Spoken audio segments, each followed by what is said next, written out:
యుద్ధం నుంచి విరమిస్తాడు. కాబట్టి దుర్యోధనుడికి ఆ ద్రౌపది యొక్క బలం ఏమిటో తెలుసు.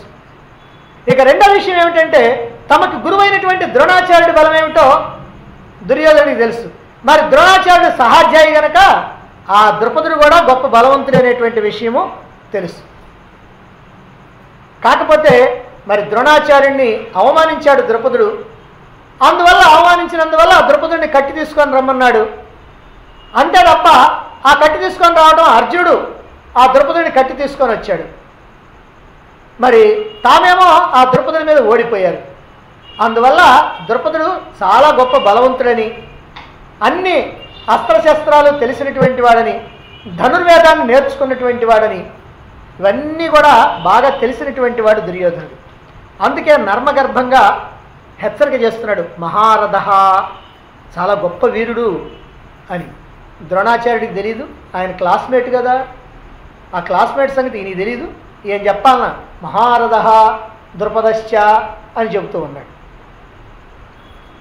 ఇక మహారథుడు, అతిరథుడు, అర్ధరథుడు, సమరథుడు, మరి ఇలాంటి పేర్లన్నీ కూడా మనకి అక్కడక్కడ వస్తుంటాయి. రథయోధ పయోధకులు అని.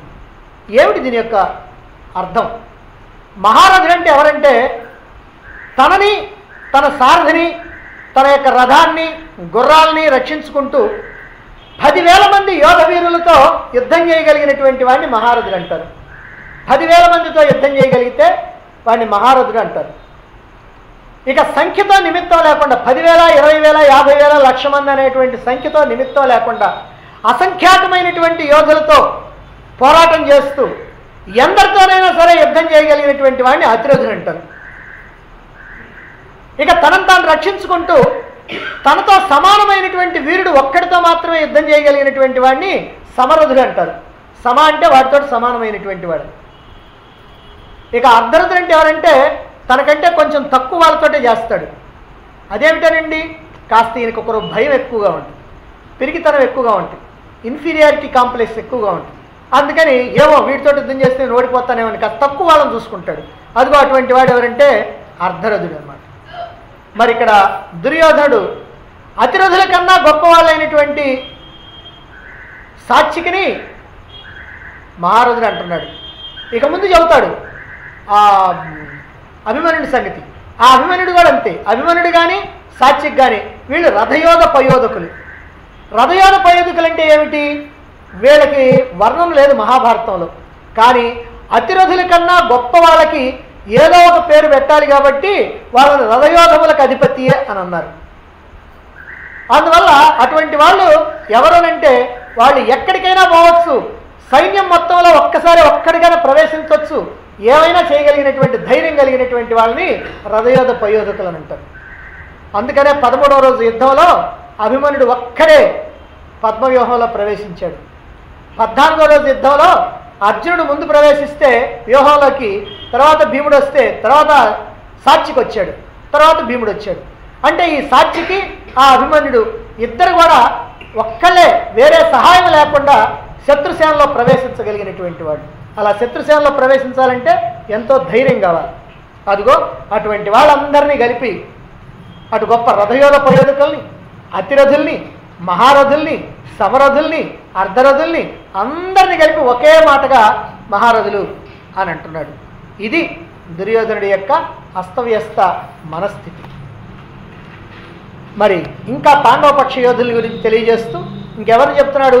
దృష్టకేతు. ఈ దృష్టకేతు ఎవరంటే చేదిదేశపు మహారాజు.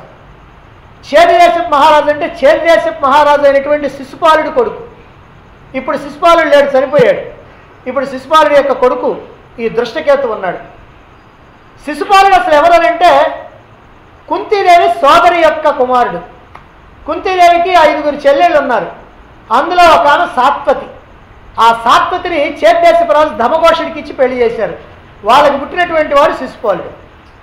ఈ శిశుపాలుడికి శ్రీకృష్ణుడికి కాస్త తేడా ఉంది. ఆ భేదం వల్ల ఏమైందంటే రాజసూయ యాగం చేసేటువంటి సమయంలో ధర్మరాజు మరి శ్రీకృష్ణుడికి అగ్రతాంబూలం ఇస్తాడు.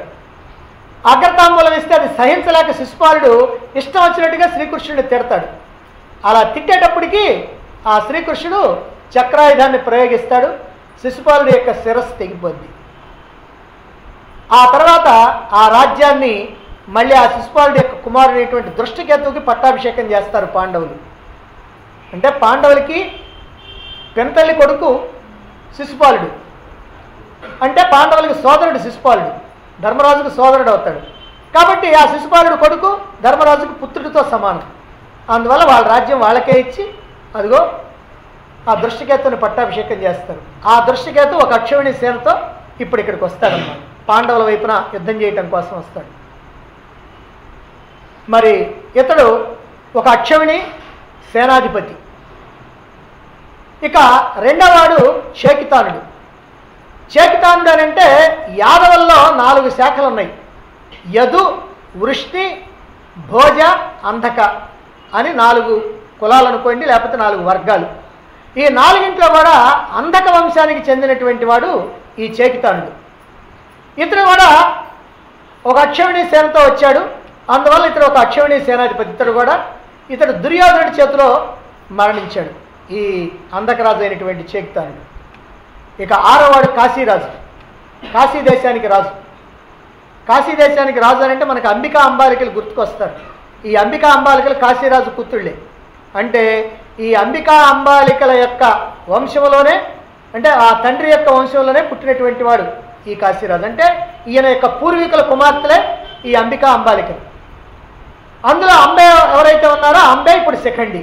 ఇదిగో ఈ పక్కన పాండవ సేనలో ఒక అక్షౌహిణి సేనాధిపతిగా ఉన్నటువంటి శిఖండి ఆ అంబే అంతకుముందు జన్మలో. ఇప్పుడు ఈ కాశీరాజు ఎవరంటే భీముడి యొక్క మామ. భీముడి మామ ఏమిటనంటే అంటే ఈ కాశీరాజు కుమార్తెని భీముడు చేసుకున్నాడు. ఈ 5 పాండవులకి కూడా వేరే భార్యలు ఉన్నారు. ద్రౌపది ఒక్కతే భార్య. ఈ ద్రౌపది ఒక్కొక్క సంవత్సరం ఒక్కొక్కళ్ళ దగ్గర ఉంటుంది. ఇది ఒక నియమం. ఈ విషయాలు ఇంతకుముందు మనం చెప్పుకున్నాం. ఆ ధర్మాధర్మాల్ని, ద్రౌపది దేవి యొక్క పాతివ్రత్యాన్ని గురించి చెప్పుకునేటప్పుడు చెప్పుకున్నాం. అయితే మిగిలిన 5 పాండవులు కూడా ఒక్కొక్క భార్య ఉన్నారు. అర్జునుడికి ఇంకా ఎక్కువ మంది ఉన్నారు. మిగిలినటువంటి వాళ్ళకి ఒక్కొక్క భార్య ఉన్నారు. అట్లా ధర్మరాజుకి దేవిక అనేటువంటి భార్య ఉంది. మరి భీముడికేమో ఈ కాశీరాజు కుమార్తె భీముడి యొక్క భార్య. అందుకని భీముడికి ఈయన మామ అవుతాడనమాట. ఈయన కూడా మహావీరుడు. అందుకనే వీర్యవాన్ కాశీరాజశ్చ వీర్యవాన్ అని దుర్యోధనుడు చెబుతూ ఉన్నాడు. ఇక తర్వాత వాళ్ళిద్దరు ఉన్నారు, పురుజిత్తు, కుంతిభోజుడు అనేటువంటి వాళ్ళు.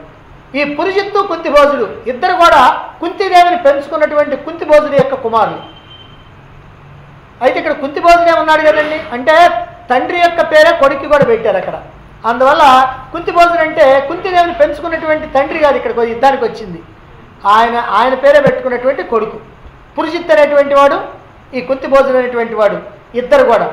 అంటే వీళ్ళిద్దరు కూడా ధర్మజ భీమ అర్జునులకి మేనమావలు అనమాట. అంటే కుంతిదేవి యొక్క సోదరులు అనమాట. వీళ్ళు కూడా మహాపరాక్రమవంతులు.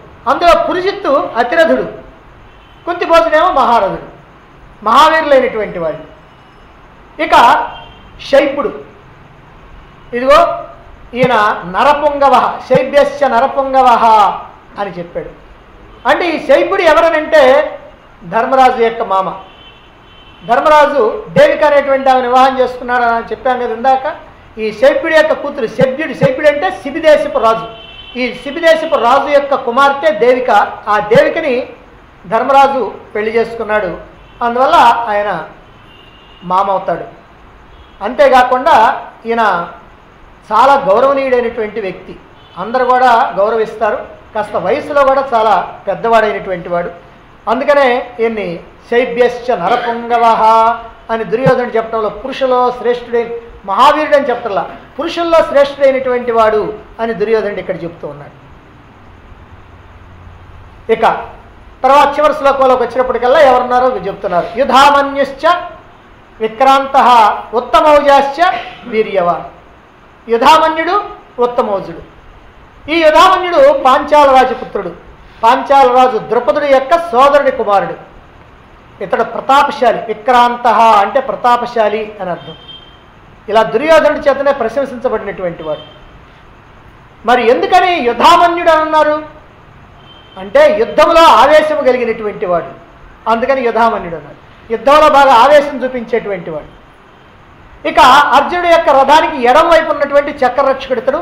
18 రోజులు కూడా అర్జునుడి యొక్క ఆ ఎడం వైపు ఉన్నటువంటి చక్రాన్ని రక్షించుకుంటూ వీరవిహారం చేసినటువంటి వీరాధి వీరుడు. అలాగనే ఉత్తమౌజుడు, ఇతడు కూడా యుధామనుడి యొక్క సోదరుడే, వీర్యవాన్ శౌర్యవంతుడు అని ఇతన్ని దుర్యోధనుడు ప్రశంసిస్తూ ఉన్నాడు. ఇతడు కూడా అర్జునుడి యొక్క కుడివైపు చక్రాన్ని, రథచక్రాన్ని కాపుగాసుకుంటూ రక్షిస్తూ ఉన్నటువంటి వాడు. 18 రోజులు కూడా వీళ్ళు జీవించారు. 18 రోజు రాత్రిపూట అశ్వత్థామ చేతిలో హతులయ్యారు నిద్రించేటప్పుడు.